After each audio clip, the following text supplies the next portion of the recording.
pagar dewa. Kami siap untuk menyambut. Baik Bapak Ibu yang dikasihi Yesus Kristus, kita akan mendengarkan firman Tuhan pada malam hari ini dari Ulangan pasal 18 ayat 1 sampai dengan ayatnya yang ke-8. Ulangan 18 ayat 1 sampai dengan ayatnya yang ke-8. Kita baca secara bergantian. Saya baca ayat ganjil, lalu Bapak Ibu jemaat baca ayatnya yang genap. Ulangan pasal 18. Judul ilahi penghasilan imam dan orang Lewi. Demikianlah firman Tuhan. Imam-imam orang Lewi, seluruh suku Lewi, janganlah mendapat bagian milik pusaka bersama-sama orang Israel. Dari korban api-apian kepada Tuhan dan apa yang menjadi miliknya harus mereka mendapat rezeki. Janganlah ia mempunyai milik pusaka di tengah-tengah saudaranya. Tuhan milik pusakanya, seperti yang dijanjikannya kepadanya. Inilah hak imam terhadap kaum awam, terhadap mereka yang mempersembahkan korban sembelihan, baik lembu maupun domba. Kepada imam haruslah diberikan paha depan, kedua rahang, dan perut besar. Hasil pertama dari gandummu, dari anggurmu, dan minyakmu, dan seluruh guntingan pertama dari kebunmu, haruslah kau berikan kepadanya. Sebab dialah yang dipilih oleh Tuhan Allahmu dari segala suku, supaya ia senantiasa melayani Tuhan dan menyelenggarakan kebaktian demi namanya, ia dan anak-anaknya.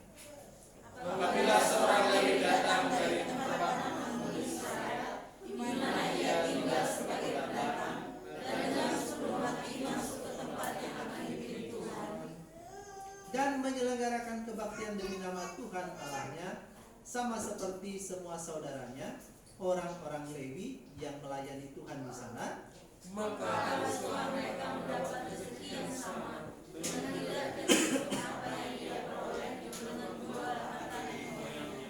amin. Iya, amin. Saya pasti yakin Bapak Ibu memahami perikop ini ya, perikop tentang firman Tuhan untuk orang-orang Israel melalui Musa.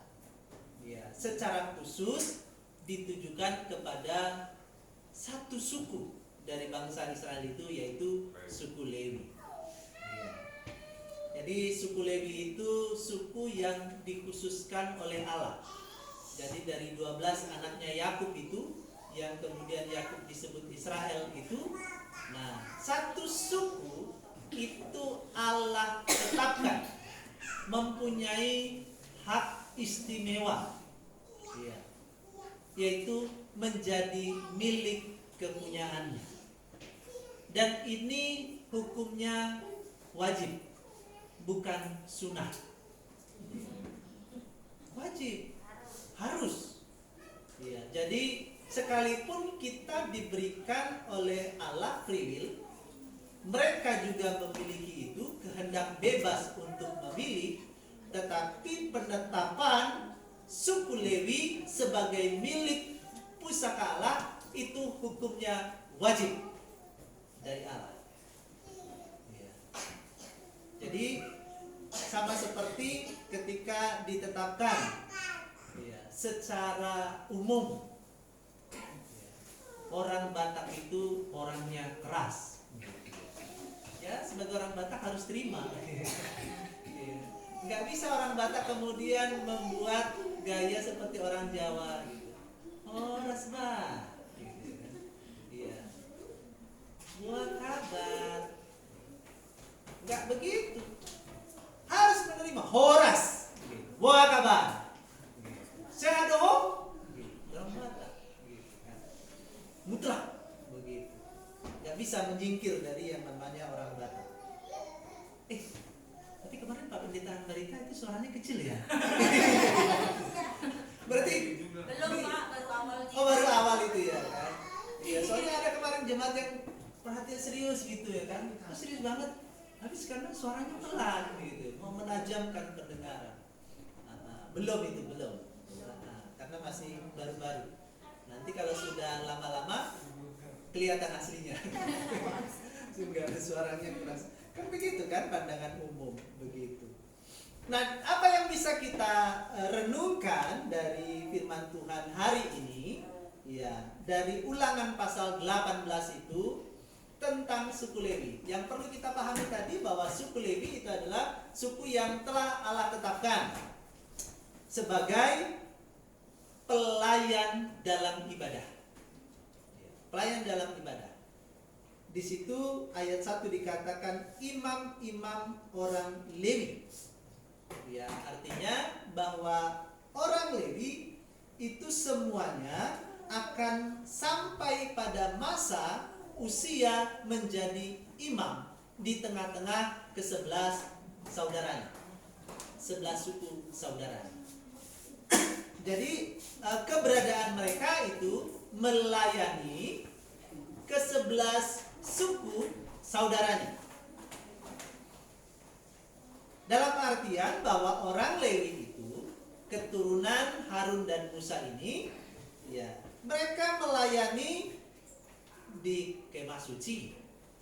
Mereka melayani di bait suci. Mereka melayani juga di sinagog. Dan selebihnya mereka melayani dalam sebuah kumpulan keluarga besar dari suku-suku itu. Menjadi apa? Imam keluarga. Nanti Bapak Ibu bisa melihat jauh ke depan bagaimana orang Lewi itu ada di tengah-tengah sebuah keluarga dan diangkat menjadi imam. Ya, bahkan pernah terjadi dalam kisah raja-raja itu rebutan orang Lewi. Ya, rebutan orang Lewi untuk bisa menjadi imam di tengah keluarganya. Bahkan membayar lebih imam itu supaya tertarik lalu tinggal di tengah-tengah keluarga itu menjadi imam untuk memimpin, ya, ibadah di tengah-tengah keluarga itu. Nah, jadi itu orang-orang Lewi. Ya, jadi kalau imam-imam itu sudah ditetapkan, mereka melayani di bait Allah. Ya. Dan itu pun menunggu giliran. Bapak Ibu ingat kisahnya bapaknya si Yohanes. Siapa namanya? Zakaria. Seorang imam yang bernama Zakaria. Dia menunggu jadwal dia untuk melayani di bait Allah itu. Lalu ia mendengar suara Allah dan dia tidak percaya. Lalu terjadilah sesuatu pada dirinya. Nah, ini imam ini ya saking banyaknya orang Lewi, ya memang harus menunggu giliran. Nah, selebihnya daripada itu, ya mereka ada itu tadi di tengah-tengah keluarga-keluarga suku-suku yang menghendaki ada imam di tengah-tengah keluarga. Nah, yang menjadi pokok persoalannya adalah pada ayat pertama dan kedua kita bisa melihat di situ dikatakan janganlah mendapat bagian milik pusaka bersama orang-orang Israel. Oke, ini suku Lewi. Yang kedua dikatakan lagi janganlah ia mempunyai milik pusaka di tengah-tengah saudara-saudaranya. 2 kali penekanan kata janganlah memiliki milik pusaka. Sorry, sisa-sisa 2 minggu yang lalu masih ada. Iya, nggak tahu kenapa dia nggak mau pergi. Ya, masih tinggal batuk aja. Nah, sama kami berdua sama Ponia. Nah, kalau mamanya tahan banting. Ya. Tahan banting. Dia tidak seperti kami. Yang dimaksud dengan milik pusaka itu tanah perjanjian tadi. Ketika Allah menjanjikan Kanaan sebagai kota orang Israel, milik pusaka mereka. Nah, jadi dibagilah itu Siapa di utara, siapa di selatan, siapa di wilayah barat, timur, itu Allah sudah tentukan. Tapi bagi suku Lewi nggak ada tanah pusaka mereka, nggak ada warisan yang diberikan kepada mereka. Secara manusia ini sangat menyakitkan. Kenapa? Karena yang namanya manusia pasti butuh tempat tinggal, butuh tanah, butuh ya selayaknya orang normal lah, begitu kan. Nah tapi orang Lewi ini enggak. Ya, mereka tinggal di mana? Ya di tengah-tengah saudara-saudaranya. Di antaranya apa? Ya tadi, kalau nggak di bait Allah, ya di rumah-rumah saudara-saudaranya menjadi kepala imam. Dia tinggal bersama dengan keluarganya. Gitu. Ya, secara manusia itu nggak enak, nggak enak. Nah, tapi dari sisi yang lebih mulia, ternyata Allah menyediakan milik pusaka mereka yang lebih baik. Apa itu? Menjadi kepunyaannya Allah. Menjadi kepunyaannya Allah. Sehingga apa? Sehingga mereka tidak perlu lagi melakukan pekerjaan. Mereka tidak perlu lagi melakukan apa-apa. Tugas mereka hanya melayani dan melayani. Dan Allah menyediakan apa yang mereka butuhkan. Titik koma, titik koma, titik koma. Itu menjelaskan dari ayat 1 sampai 2, menjelaskan bagaimana kehidupan orang-orang Lewi itu. Sekalipun mereka tidak memiliki tidak memiliki ladang, tidak memiliki tanah warisan, tapi Allah menyediakan apa yang mereka butuhkan. Enak kan? Enak. Hamba Tuhan kan begitu. Apalagi di GKI ini. Oh, enggak semua hamba Tuhan ya. Ada hamba Tuhan itu dia adalah pengusaha. Pengusaha jadi pendeta. Iya. Ada pendeta jadi pengusaha. Ya kan? Dua itu kan dibalik-balik gitu ya kan. Dia tadinya pengusaha. Lalu karena punya uang, akhirnya dia beli gedung, jadikan gereja. Lalu kemudian dia diangkat jadi pendeta. Nah, itu teman saya dan temannya Pak Pendeta Sambal Almarhum Tabarat di Kebun Jeruk. Iya. Jadi dia pengusaha, dia punya apa? Punya les, terus dia punya sekolah, lalu dia punya kafe. Lalu kemudian dia buka gereja. Dia buka gereja, lalu jadilah gereja itu 2 bulan. Nah setelah 2 bulan, lalu dia diangkat jadi pendeta. Kalau orang STT bilang itu pendeta kejadian. Pendeta kejadian. Karena tiba-tiba jadi pendeta, gitu ya kan? Kan Alkitabiah, kitabnya kejadian. Tapi kalau yang benar-benar pendeta yang benar-benar mengikuti tahapan-tahapan itu disebut dengan pendeta keluaran. Kitab keluaran. Kenapa? Karena benar-benar dia keluar di tempat jadi pendeta gitu. Jadi tapi kalau pendeta yang tiba-tiba dia hari pengusaha, besok jadi pendeta, itu pendeta kejadian. Nah, pendeta kejadian kadang bikin untung rugi, memikirkan masalah untung rugi. Ya, dan terbukti. Begitu berjalan setengah tahun, ya ternyata katanya rugi Pak, gitu. Dia sampaikan ke Pak Pendeta Samuel, rugi? Iya, rugi saya. Kenapa? Ya cuman seperti kita nih, ya sedikit. Sementara dia harus sewa gedung, gitu ya kan? Nah akhirnya apa? Ditutup gereja dia, ya ditutup. Lalu kemudian dia pindah Pindah kemana? Dia cari tempat yang strategis. Ya, yang strategis itu dekat perkantoran. Kan biasa hari Jumat itu kan ada itu. Ada apa? Persekutuan. Persekutuan. Lalu dia manfaatkan itu karena dia sebagai pengusaha, dia didekati orang-orang itu, tapi tetap aja akhirnya tutup juga. Rugi. Akhirnya dia tidak lagi melanjutkan kependetaannya itu, ya, karena kejadian, karena rugi, dan ya akhirnya mereka fokus di sekolahnya. Sekolahnya ada di daerah apa? Daerah Grandfield. Saya lupa itu. Dan istrinya pun yang tadinya kerja di luar di kantor membantu suaminya fokus di sekolah itu. Ya, itu kalau hamba Tuhan yang memikirkan untung rugi. Tapi di sini Allah mengajarkan, ya, Allah menyediakannya.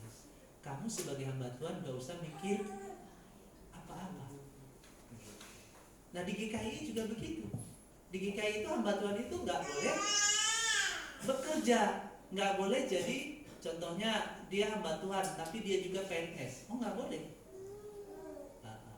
Bukan hanya hamba Tuhannya, istrinya juga gak boleh. Iya. Pak Samuel, pendeta Samuel, di saksi hidupnya anaknya. Iya. Itu tertunda 1 tahun untuk dipendetakan karena istrinya waktu itu kerja di apotek, iya, sebagai apoteker. Iya. Nah, padahal Ibu Samuel itu ya sebelum di GKI dia memang kerjanya di situ, di apotek. Bukan karena GKI dia bekerja, tapi memang hidupnya bekerja. Ya akhirnya karena itu aturan, ya mau tidak mau ngalah lah. Dia tinggalkan pekerjaan itu, tidak lagi jadi apoteker. Nah akhirnya barulah diangkat pendeta Samuel jadi pendeta. Nah, tapi apotekernya sebagai apoteker tetap berlaku. Setiap anak cucu menantu sakit gak pernah dibawa ke rumah sakit. Dia racik sendiri obatnya. Nah, kecuali sudah urgent baru dibawa ke rumah sakit. Nah, itu anak-anaknya cerita gak pernah dibawa ke rumah sakit. Tapi kalau untuk cucu-cucu terakhir dia gak berani, takut. Karena itu ada bapak mamanya. Nah, gak berani. Nah, itu dia. Kami juga mengalami hal itu, di mana Allah menyediakan.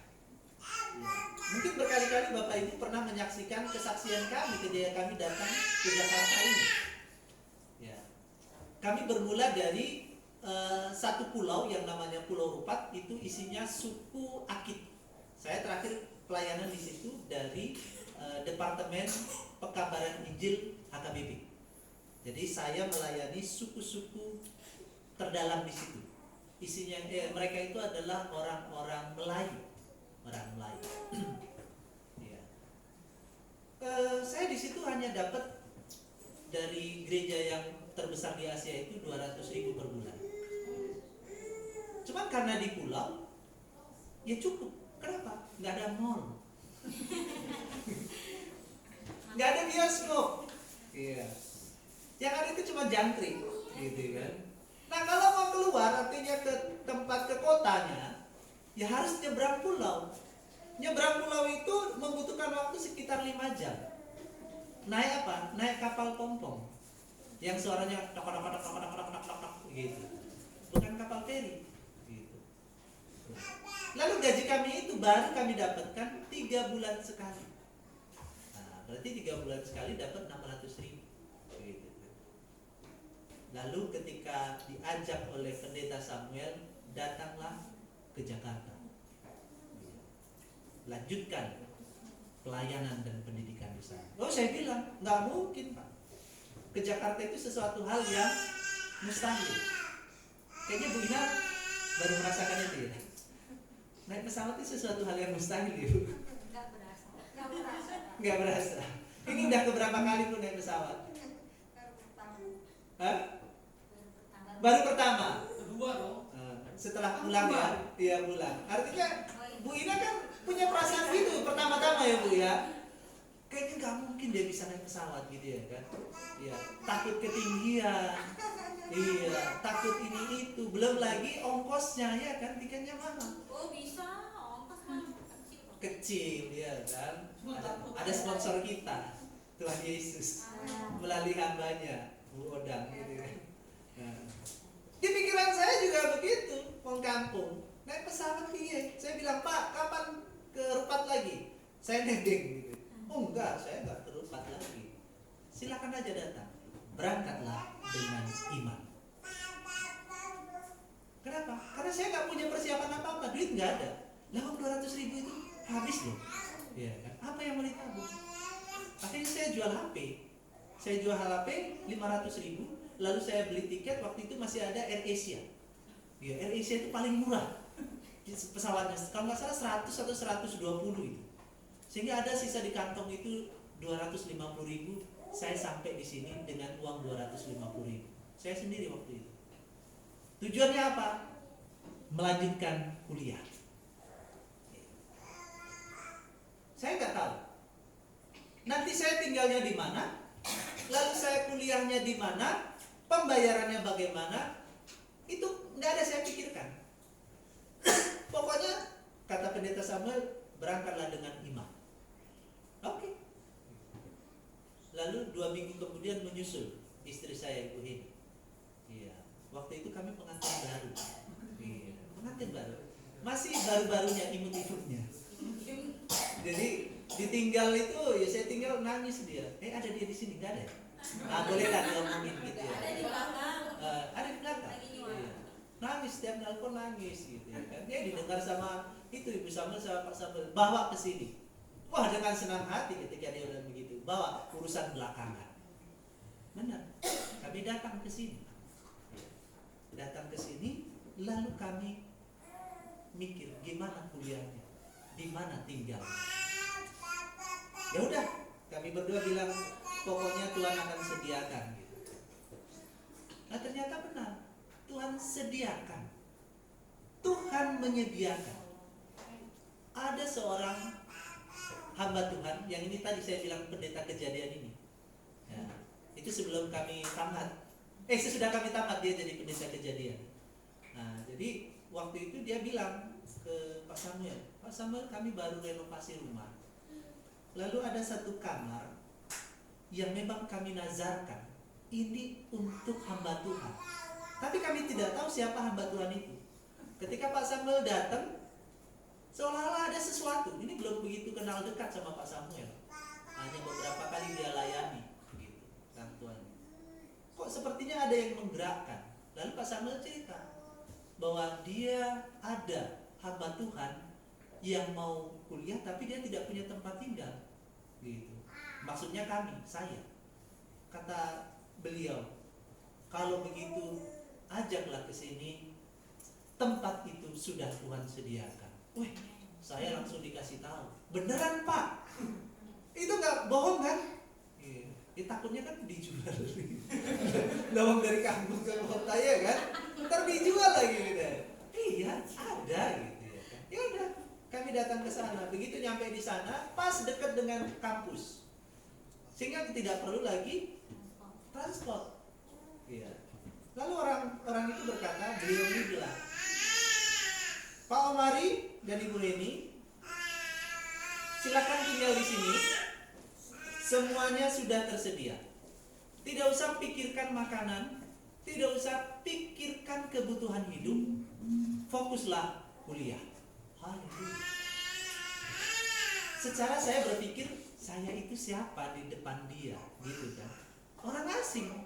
Tapi ternyata di hadapan Tuhan, saya adalah miliknya. Dan ia menyediakan. Tepat pada waktu seperti ini. Nah, lanjut setelah itu baru kami setahun di situ. Nah, karena kami pelayanannya di Ciledug, ya kami lebih enak tinggal di Ciledug. Ya, tinggal di Ciledug supaya fokus juga di pelayanan. Nah, akhirnya apa? Setahun kemudian kami tinggal di Ciledug. Perkara muncul lagi, ya kan? Tinggal di mana dan nanti transportnya apa? Ya ketika jemaat dengar kami harus fokus di tempat pelayanan, dekat dengan tempat pelayanan. Lalu ada satu jemaat bilang, kami ada lantai 2 itu dulu dipakai untuk nginap para pendeta dari sinode, termasuk di situ Pak Lulus pernah tidur situ, Pak Agus Tamelan tidur situ. Nah itu kosong sama sekali, silakan tinggal di situ. Wah, puji Tuhan, kami tinggal di situ. Lalu sama, mereka pun berkata begitu, gak usah pikirkan makanan, kebutuhan hidup gak usah pikirkan, yang penting fokus kuliah. Terjawab lagi. Oke, kami tinggal di situ. Walaupun ini yang cowok-cowok ya, secara yang bapak-bapak, secara manusia, tentu saya akan merasa terganggu sebagai suami tak bertanggung jawab. Iya kan? Iya. Secara manusia tentu saya, wah, kalau Pak Wawan gitu gimana perasaannya nggak bertanggung jawab sama istri? Iya. Menumpangkan istri di rumah orang gitu ya, bersama hidupnya. Gitu. Tapi saya nggak peduli, ini Tuhan sediakan. Ya benar. Nah akhirnya berpikir masalah transport. Wah ini harus ada kendaraan. Apa roda 2? Apa yang kami lakukan? Tuhan, kami perlu motor. Oke, kata istri, kita jual cincin perkawinan kita. Wis. Waktu itu menyerahkan cincin itu berlinang air mata. Tapi saya berkata, kalau cincin ini terjual, bukan berarti cintaku terjual. Gombal.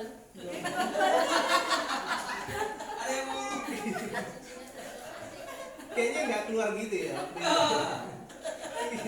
Tapi beneran loh itu kami jual. Iya, demi motor itu. Iya. Nah akhirnya ketika kami jual, tentu kan nggak bisa bayar. Itu hanya laku 1 juta, terus 2 jutaan kalau nggak salah ini kan. Terus kami jadikan ini. Ya namanya dari kampung ya kan, punya cincin segitu itu udah mewah, iya kan. Nah urusan lagi bulanan. Tapi kami percaya Tuhan, Engkau pasti menyediakan. Ya, beneran Bapak Ibu jemaat, Tuhan menyediakan. Melalui apa? Saya tidak bekerja. Saya tidak bekerja. Tapi melalui apa? Tuhan kirimkan satu orang ibu ke saya. Dia bilang begini, Pak, tolong ajari anak saya. Oh ya, apa itu? Main gitar. Hah? Main gitar? Oh jangan saya lah Bu. Kenapa? Saya itu main gitar itu otodidak. Sekalipun saya punya teori karena belajar. Kalau ibu mau anaknya belajar, yang bersertifikat lah. Ini ada satu ini ISAR nih. Saya ajukan ISAR kala itu tahun 2009. Iya. ISAR udah punya sertifikat dari musik Yamaha. Yamaha. Ini anak IKJ loh ini. Bukan main anak IKJ. Iya. Alumni IKJ. Iya, benar. Tapi ibu itu bilang, saya tidak butuh orang itu, tapi saya butuh Pak Gea. Oke Bu, saya siap. Wah, langsung saya ajari anaknya. Anaknya juga senang diajari.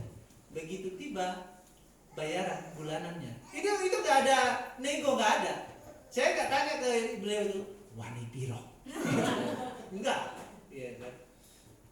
Begitu akhir bulan dia kasih amplop, lalu kami buka dengan beliau. Kami buka, sesuai dengan angka cicilan motor. Nggak kurang nggak lebih. 3,5. Nggak kurang nggak lebih, sesuai dengan angka cicilan motor itu. Akhirnya kami berkata, Tuhan, Kau sudah menyediakan untuk cicilan motor setiap bulan. Kalau hati saya jahat, ini lesnya tak lama-lamain lah. Supaya apa? Supaya bisa panjang sampai lunas.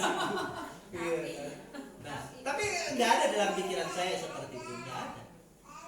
Nah, ya benar, setahun itu selesai. Setahun dia selesai. Iya. Karena dia pindah. Iya.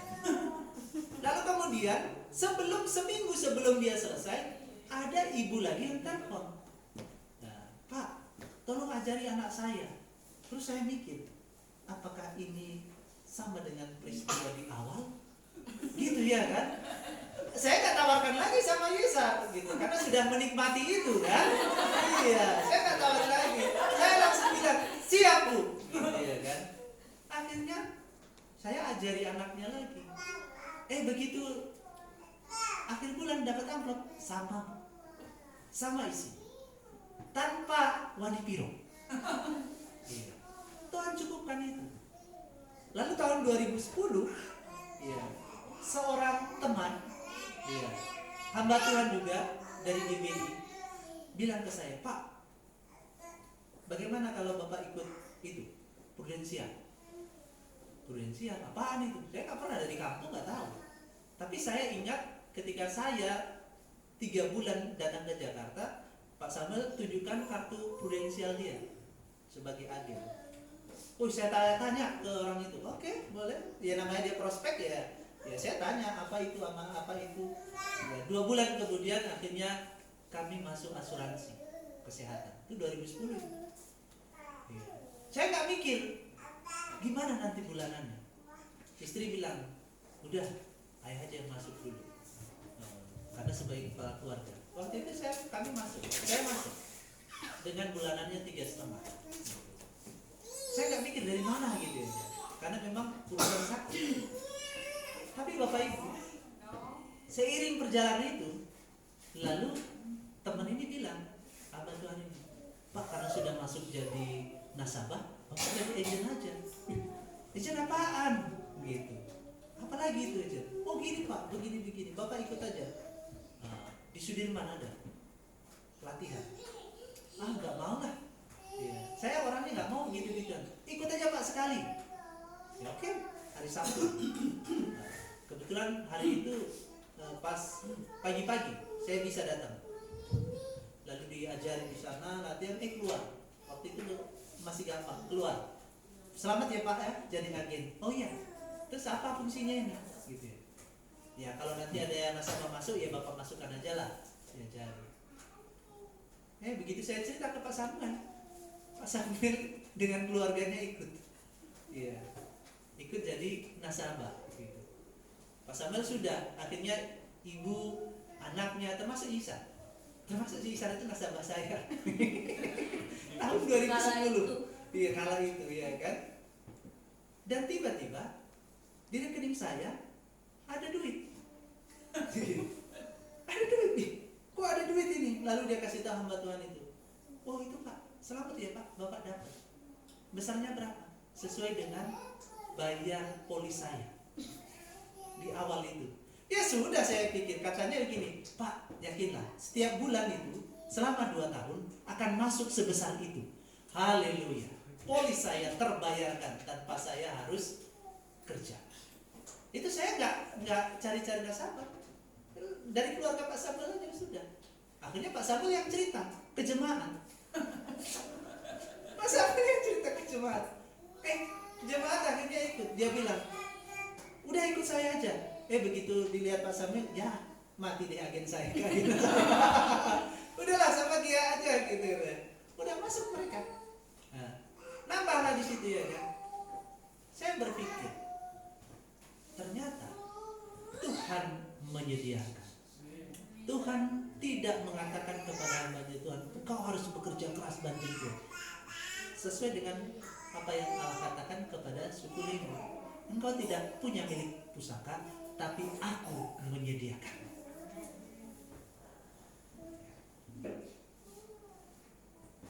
Selain Allah menyediakan, ada lagi bagian ayat 3 dan ke-5. Dikatakan di situ bahwa hak imam itu adalah terhadap korban persembahan, paha depan, rahang, perut besar, lalu hasil pertama setiap panen dari suku-suku itu, dari 11 saudara. Artinya ketika Allah menyediakan, Allah bukan hanya menyediakan, tapi Allah mencukupkan tepat pada yang kita butuhkan. Allah cukupkan. Sehingga orang-orang Lewi itu gak kekurangan. Allah cukupkan. Dan itu terjadi pada kami. Allah cukupkan. nggak lebih, gitu kan.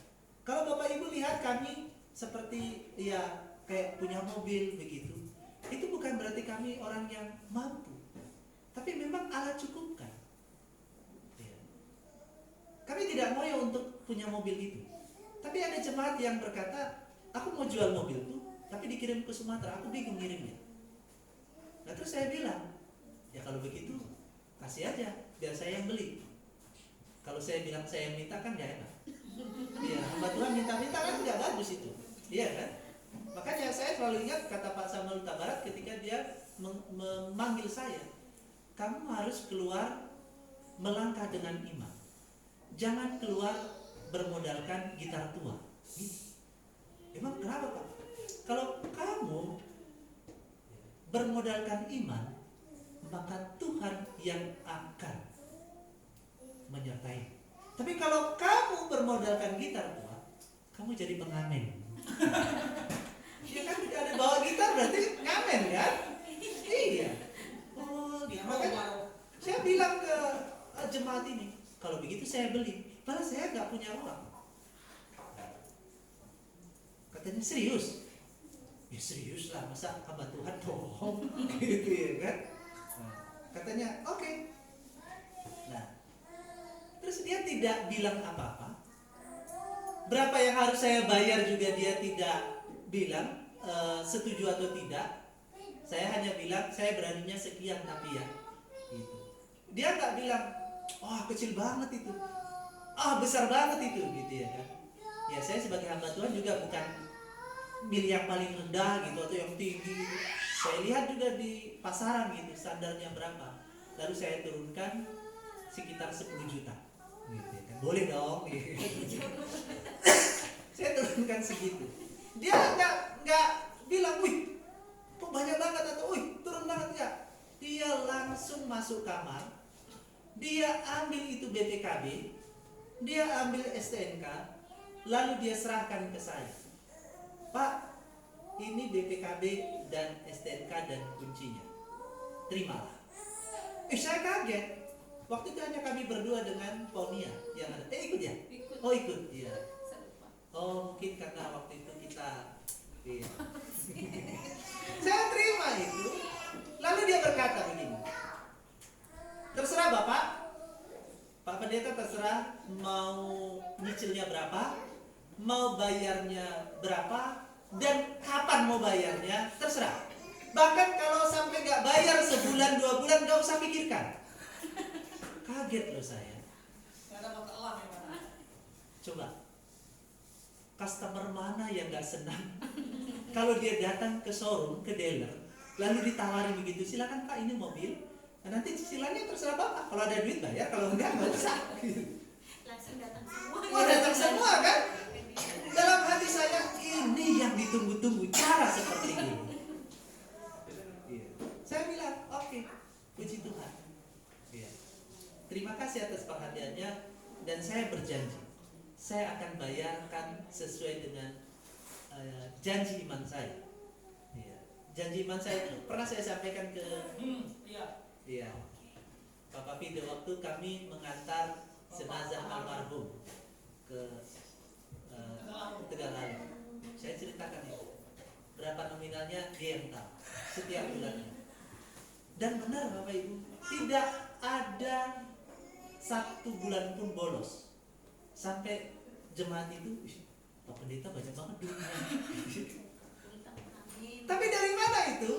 Ternyata Tuhan sediakan lagi loh.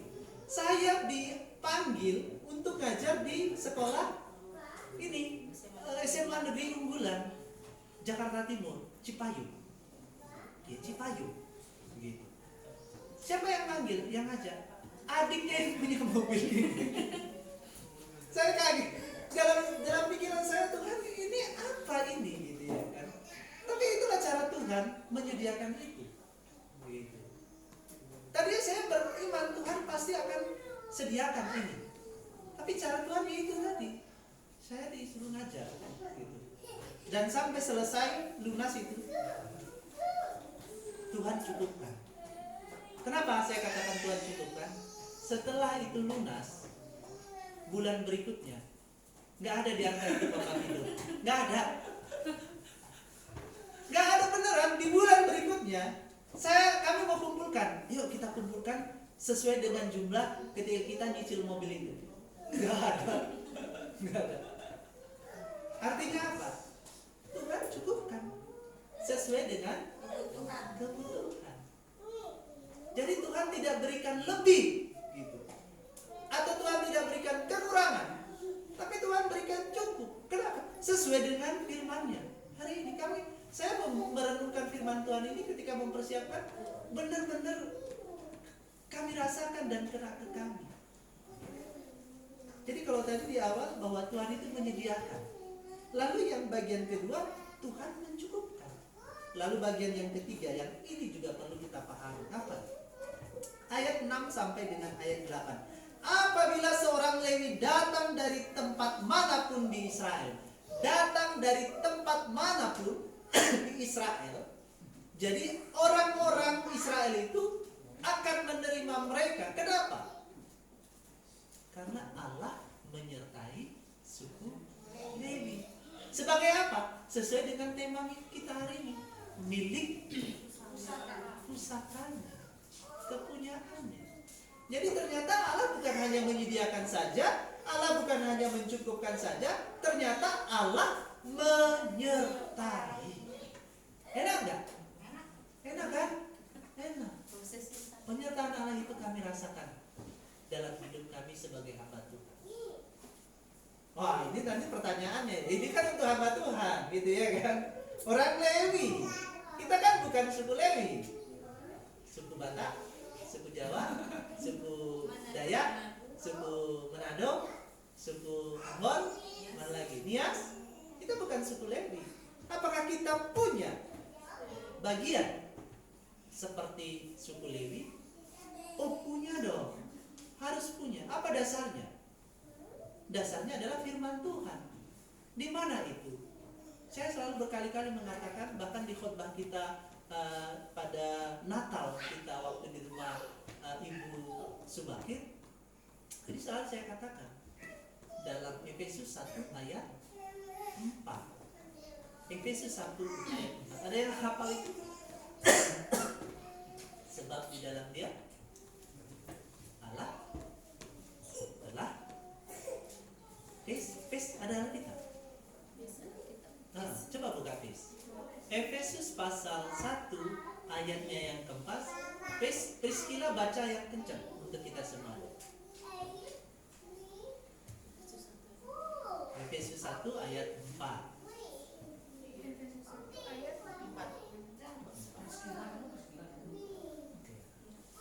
Sebab di dalam Dia Allah telah memilih kita sebelum dunia dijadikan, supaya kita kudus dan tak bercacat di hadapannya.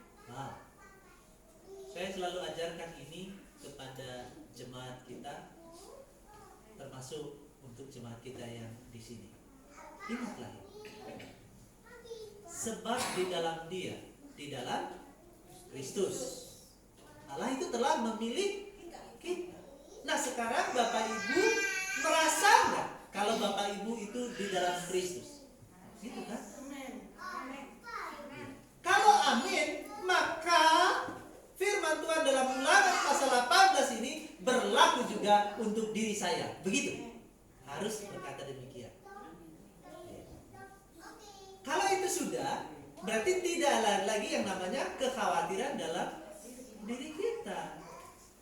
Esok piye, gitu. Esok piye. Pak Jo mungkin udah sangat-sangat kenyang dengan kekhawatiran dari pasiennya ya, Pak David Siregar, Om David Siregar. Saya yakin Pak Jo itu udah kenyang sekali dengan tingkat kekhawatirannya. Nah, karena saya yakin apa yang dia sampaikan ke saya pasti diteruskan ke Pak Jo. Iya. Atau sebaliknya, gitu kan? Nah, saya selalu katakan demikian. Siapakah di antara kamu, tahu gitu ya? Yang karena rasa khawatirnya dapat menambahkan satu hasrat kepada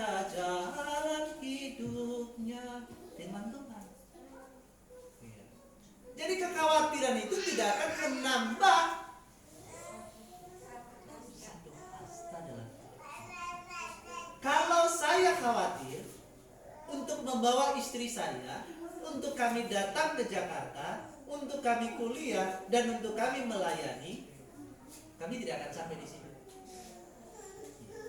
Kami tidak akan sampai di sini. Jadi kami datang itu sebagai penduduk Tangerang dan sekaligus kami datang sebagai jemaat Ciledug. Jadi kami datang bukan sebagai orang GKI. Nanti GKI saya itu di tahun 2014. Iya. 2014. Setahun atau 2 tahun sebelum almarhum Pendeta Samuel Huta Barat dipanggil Tuhan. Dia bilang, waktu itu datang Pak David. Pak Omar, lamarlah di GKI. Gitu. Jadi saya bilang, saya melayani di sini aja di lokal jemaat karena saya orang Ciledug. KTP udah Ciledug. Lalu saya dikuatkan oleh Pendeta Samuel. Gak apa-apa, melamarlah di GKI. Nah, terus Pak, ini kalimat terakhir ini yang gak enaknya. Nanti kalau kau sudah di sana, terus sudah jadi pendeta, kalau GKI macam-macam, keluar saja. Suka bercanda soalnya. Itu gaya Pak Samuel. Iya, suka bercanda. Iya. Tapi nggak macam-macam bercanda. Iya. Serius kadang-kadang. Saya bilang ini Pak Pendeta saat ini nggak jadi di pertama-tama baik, ujung-ujungnya ini gitu ya kan. Nah, ya akhirnya saya melamar di situ di 2014. Maka akhirnya saya menjadi hamba Tuhan terdaftar secara sinoda. Nah akhirnya hal itu saya terapkan ke anaknya. Anaknya Pendeta Samuel. Yang mana Pak? Dia kan pelayan lokal, sama seperti saya dulu. Ya. Lalu belakangan ini di tahun 1 tahun terakhir itu ya, 1 tahun terakhir itu, ya. Waktu itu sebelum, waktu mau Natalan, gitu kan. Nah saya sampaikan juga, kalau kamu lokal, ya artinya ya kamu statusmu ya hanya itu, kamu tidak bisa jadi pendeta, melamar jadi GKI. Rasanya sama. Saya ingat kalimat itu, tapi saya nggak berani meneruskan. Iya, saya nggak berani meneruskan kalimat yang kedua itu. Pokoknya saya bilang melamarlah di GKI, ya supaya kamu bisa menjadi pendeta, gitu ya. Kalau tidak, berarti statusmu hanya evangelis terus di lokal. Nah, waktu itu datang Pak Trisnowadi, Natalan itu, lalu kami cerita, gitu ya kan. Nggak tahunya begitu dia pulang langsung melapor di gereja Curug bahwa Yisar sudah akan datang ke Curug menjadi tenaga orientasi, gitu ya kan. Sedang orang Curug majelisnya, lama nggak datang. Saya ditelepon sama Pak Trisnowadi, Yisar bagaimana kabarnya? Oh sehat Pak. Kapan dia ke Curug? Kapan ke Curug? Maksudnya gimana Pak? Saya bilang, iya udah ditunggu majelis di Curug. Ditunggu. Emang gimana ceritanya Pak? Loh kan dia mau masuk GKI. Lah itu kemarin Pak masih wacana Pak. Dia kan belum mengajukan lamaran. Iya. Surat aja belum dia sampaikan. Waduh. Wah, padahal mereka di Curug itu sudah menunggu loh Pak dari minggu yang lalu katanya. Ya, saya bilang, ya itu sama Bapak lah. Bapak langsung bilang begitu. Ya waktu itu kan saya hanya bilang rencananya, tapi anaknya belum membuat lamaran gitu. Wah dari situ murung hatinya. Jadi selalu dia bilang, kapan bisa memberikan lamaran gitu. Nah, itu setahun berlalu selalu nanya. Bahkan termasuk ketika datang yang almarhum Pak Pendeta lulusan Anto, ya gimana Jisa? Biarlah dia melamar. Akhirnya bulan 4 kemarin saya sidang mereka berdua. Nah, maksudnya berhadapan bukan sidang. Ya. Terus saya bilang bagaimana? Bulatkan hati kalian, ya jangan hanya salah satu. Berikan hati kalian kalau untuk GKI, jangan takut. Jangan khawatir, lumayan pekerjaan mereka ini. Nah, ngajar. Yang ngajarnya sekalian ngajar memang di instansi juga les. Iya. Om Misar yang ngajar di Casablanca ya? Oh, di Rentiga ya. Iya, ngajar musik. Yang musiknya Yamaha. Iya. Artinya lumayan. Begitu dia melamar, iya kan? Dengar tempatnya di Lingkis. Bapak Ibu tahu Lingkis itu tempat mereka itu perkebunan sawit. Tidak ada listrik, tidak ada rumah, yang ada adalah kantor. Kantor perusahaan dijadikan tempat ibadah di hari Minggu, lalu kemudian dijadikan juga tempat tinggal di situ. Lalu kemudian ruang ibadah itu di hari-hari biasa dijadikan tempat kantor. Jalannya masih tanah. Apa nggak kaget mereka mendengar tempat itu kan? Wow, itu bimbang itu. Nah, cuman ya saya terus ingatkan mereka. Terlebih firman Tuhan hari ini. Di Ciledug, di atas mimbar saya sampaikan kepada mereka, kuatkan dan teguhkan hatimu, berjalanlah dengan iman. Tuhan pasti akan sediakan, Tuhan pasti cukupkan. Ya, termasuk untuk susu si Ken. Iya. Dari mana itu? Ya, cara Tuhan lah. Saya aja nggak tahu kalau cara Tuhan itu dengan ngajar les. Yang harusnya lesnya itu untuk orang yang profesional, kasih saya.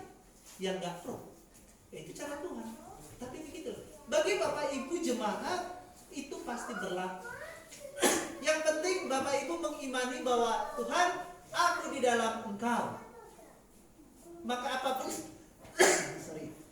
apapun yang Bapak Ibu kerjakan, Tuhan akan memberkati. Jadi Bapak Ibu jangan melakukan pekerjaan itu dengan cemberut hati atau dengan ngedumel. Berkat itu tidak akan ada. Kenapa? Gak mungkin Tuhan, gak mungkin Allah akan memberikan itu kalau kita tidak meresponnya dengan baik. Gak mungkin saya akan Bapak Ibu terima kalau saya datang ke sini dengan penuh ngedumel, gitu ya kan? Penuh keluhan. Saya bilang, bendahara gimana sih? Itu mobil saya gak pernah diisi-isi. Bukan curhat ya. Kan udah curhat langsung. Curhat langsung.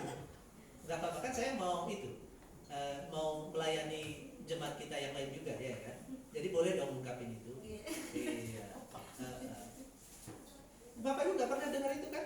Baru kali ini dengar kalimat itu kan? Iya. Kenapa? Karena itu tadi saya melakukan itu dengan sukacita. Iya. Sehingga berkat itu datang. Jadi Bapak Ibu pun ya seperti kesaksian kalau saya cerita dengan Pak Yo, ya Pak Yo juga demikian sukacita dia mijit orang. Sekalipun nggak dibayar, dia tetap mijit orang itu. Iya. Kenapa? Ya satu sisi ya lumayan lah pegang tangan orang. Bisa megang kulit orang. Iya, enggak. Itu bahasa saya. Iya. Kalau Pak Jo bilang, sekalipun saya tidak dapat uang dari mereka, tapi saya dapat ilmu yang baru. Pengalaman. Sehingga sekalipun dia naik motor sampai ke ke Tangerang jauh sana, dia datang. Sampai ke Karawang dia datang. Bahkan ke jemaat kami yang di Ciledug itu Pak David ini. Saya percaya Pak Ju tidak dibayar sepenuhnya itu ya. Saya percaya nggak dibayar sepenuhnya. Tapi Pak Ju selalu setia untuk datang mijit. Dan lebih parahnya lagi, begitu Bapak Ibu ngeluh, langsung telepon Pak Ju. Pak, bisa nggak datang? Urut saya. Lah Pak Ju kan sedang tugas, urut yang lain. Yang harusnya jadwalnya Mone sore, ya, dia mintanya segera. Begitu Pak ya. Dan Pak Yo siap. Oke, yang lain dia singkirkan demi beliau yang di Ciledug ini. Sukacita. Dan percayalah berkat itu akan mengalir. Ya, Bapak Ibu juga yang melakukan pekerjaan yang lain, percayalah ketika itu dilakukan dengan sukacita, tidak sungut-sungut, tidak dengan paksa, maka firman Tuhan dalam Ulangan pasal 18 ini akan terjadi dalam diri kita. Amin. Tuhan Yesus memberkati kita berdoa. Terpuji Engkau Allah Bapa yang selalu menjaga memelihara kami, yang menyediakan mencukupkan segala keperluan kami, bahkan menyertai kami dari dahulu sekarang sampai selama-lamanya. Dalam nama Yesus Kristus. Amin. Demikian firman Tuhan untuk kita pada malam hari ini. Ya, biarlah firman Tuhan itu bisa menjadi kekuatan dan penghiburan bagi kita semuanya. Ya, ternyata firman Tuhan kita hari ini panjang ya. Iya, tak terasa sampai sudah hampir 7:30 ya. Ya, tidak apa-apa, karena ini pemberitaan firman Tuhan saya yang terakhir di tahun ini, gitu ya kan. Nah, mungkin tahun depan kita akan ketemu kembali dan saya bisa menyampaikan firman Tuhan untuk Bapak Ibu lagi.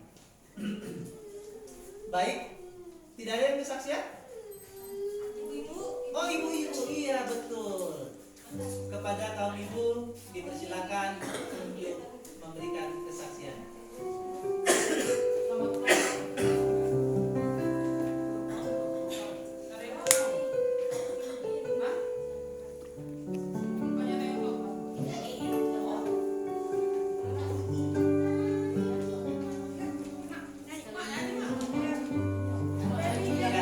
Ya, silakan. Ibu-ibu, kalau maju habis untuk nggak apa-apa, nggak bapak-bapaknya yang nonton. Ayo makan, ibu-ibu jadi ibu kan? Oh iya, ibu lah. Masa ibu ya? Yang mau jadi ibu lah.